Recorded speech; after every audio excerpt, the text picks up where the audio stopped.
Hi there. Hi, I'm Sylvia. Welcome back to the channel. Welcome back to the channel. I'm Sylvia. I'm an aspiring writer, a sci-fi and fantasy lover, and an English teacher currently living in Valencia, Spain. And this is me trying to write a book in 90 days.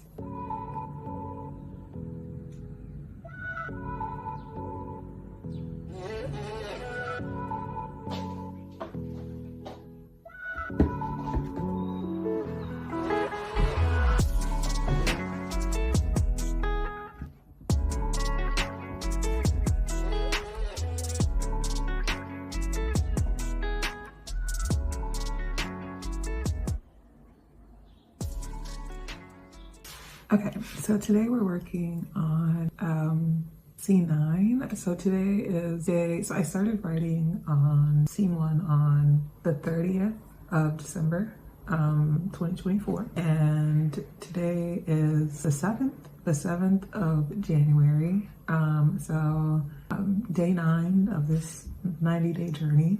And yeah, so today I'm reading C9. Yeah, it's funny that day 9, C9, but like I actually took some days off, and like I took, yesterday was, what do you call it? Yesterday was Three Kings Day, which is a holiday here in Spain. So I like took the long weekend off, and I believe last week I wrote, like I was feeling pretty inspired, so I wrote like some days I would write 2 scenes. So it kind of like worked out that today we're on C9.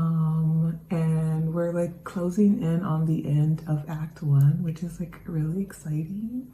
So yeah, C9 is, so I'm following the save the cat structure. And in the Save the Cat structure, Act 1 is Jessica Brody's Save the Cat. She breaks the kind of like she breaks down the structure of the book into like three acts. And the first act is supposed to be 25%, the second act 50% of the book, and then the third act is the last 25% of the book.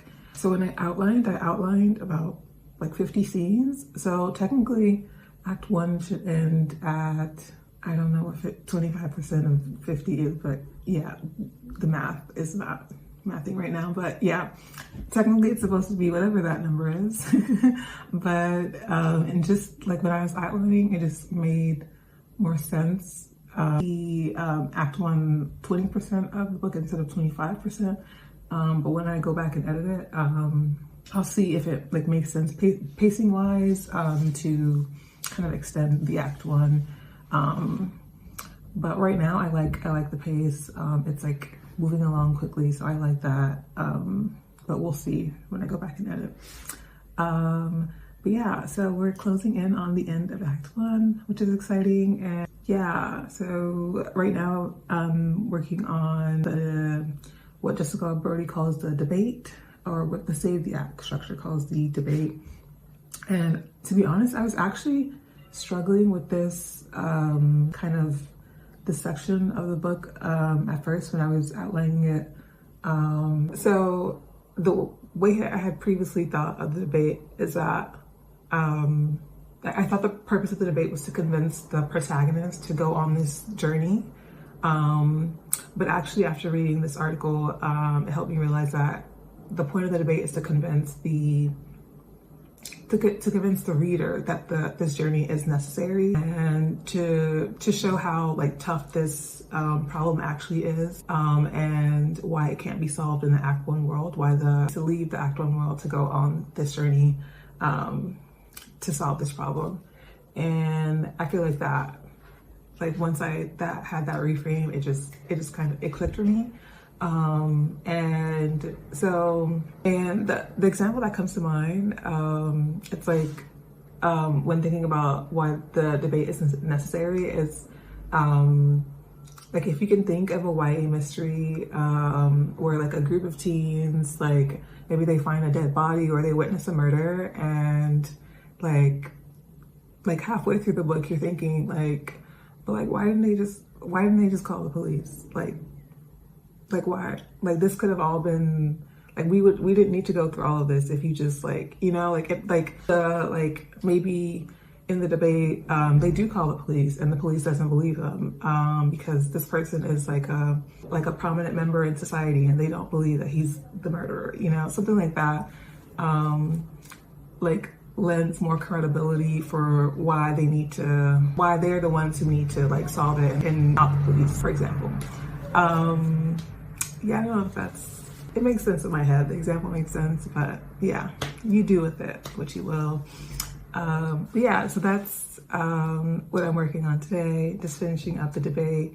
And in C9 is kind of where she figures out that like this is bigger than she thought it was. Like she thought it was a simple kidnapping, and which is, a kidnapping is not simple, but yes. And then she realizes that there's like this whole conspiracy and, you know, more going on than she realized. And yeah, so that's C9. That's what I'm working on today.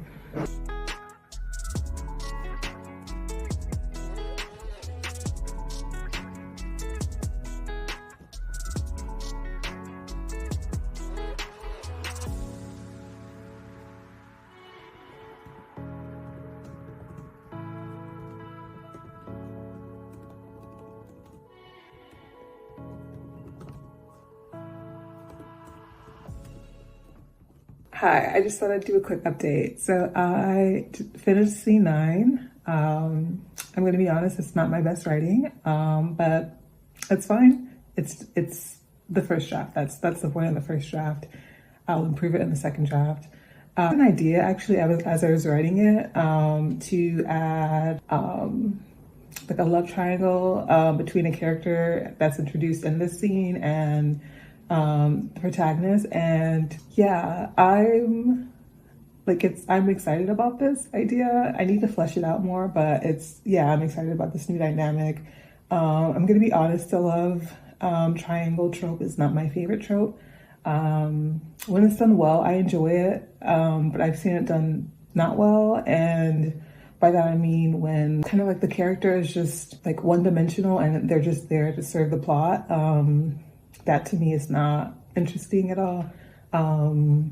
But when they're done well, then yeah, I enjoy the trope. So I'm looking forward to this new exploring this new character, this new dynamic, and I already have an idea for this character's backstory.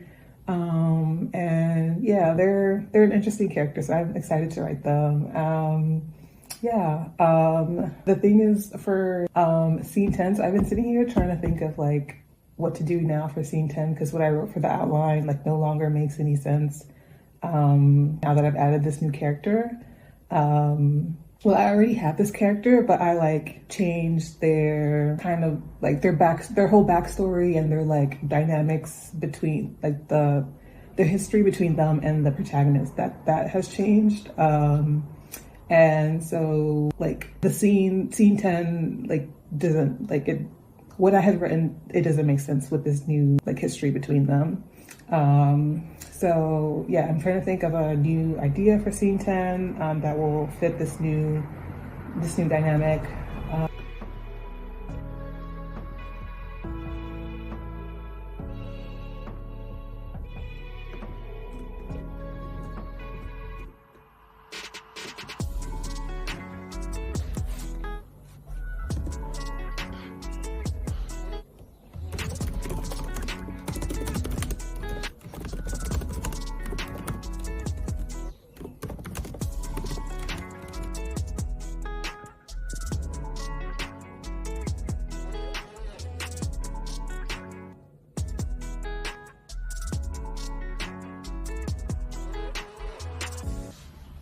I just finished writing scene 10 and I'm really excited about that. I'm finished with Act 1 now. Yeah, that's really exciting for me. I'm gonna be heading, and I checked my word count and I'm at 10,199 words, which is a little over a week. So that's pretty awesome. I'm really pleased with my progress, and I hope to keep it up. I'm starting work back up tomorrow. I'm really hoping that I can keep the pace. I really like the space that I'm going at. I think I like the quality. Like, I feel like the quality of my writing was better last week. Maybe also because I was really inspired and like just really excited about this new project. Yeah, but I'm like trying not to let that like get me down. Because I know like today, like this was not my best writing, and that's okay. I feel like there will be days where I will really like what I write, and there'll be days where I won't, and that's completely okay. Yeah, so we're just taking it day by day, and yeah, that's today's writing vlog. Hi, so plot twist, I actually finished writing scene 11 and 12. I know I said I only wanted to write scene 9 and 10 today, but after I finished writing scene 10, I took a break. Kept on bugging me, like, and it didn't feel quite right. So I went back to it. I sat down and looked over scene 10, and I realized that the protagonist needed, she just needed more tools and more information before going into the Act 2 world. I added scenes 11 and 12 to Act 1, and it feels so much like it feels much better now. I was afraid that like starting the Act 2 later would make it like the pacing feel slower, but it actually like works out perfectly.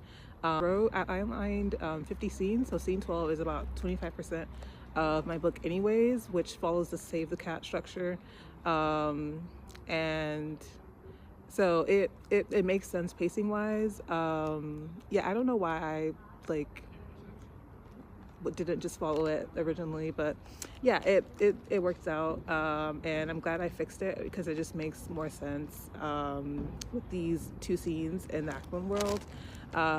Yeah, so that was exciting. Honestly, I wrote about so I believe my last word count was about like 11,400, and I didn't get any footage of that, so you're just gonna have to believe me. Which is about like 1,000 more words for because the last time I checked in was at the end of scene 10, and I think I had written about a little over 10,000 words. So in total about 1,000 words for scene 11 and 12 together. So both like those are that's pretty short actually. So I know I need to go back and like fill in information about the setting, because it is a new setting, and I didn't really provide any kind of like sensory description at all, so I need to go back and fill that in for draft 2. That's where I'm at. I'm outside because I just felt like I was sitting inside the whole day, so I know I needed to get out. And I'm at a local park, and I'm just enjoying some hot chocolate with some churros. I know that I'm starting back work tomorrow, so I feel like having written 4 scenes today, I feel like I'm okay with me not writing. In the case that I don't write any more scenes this week, it'll great if I do, but if I don't, then I'm not at all worried. Yeah, so this is a great place to close off the vlog. Yeah, I will check in with you next week. I don't know if you can see these churros at all, but they look yummy.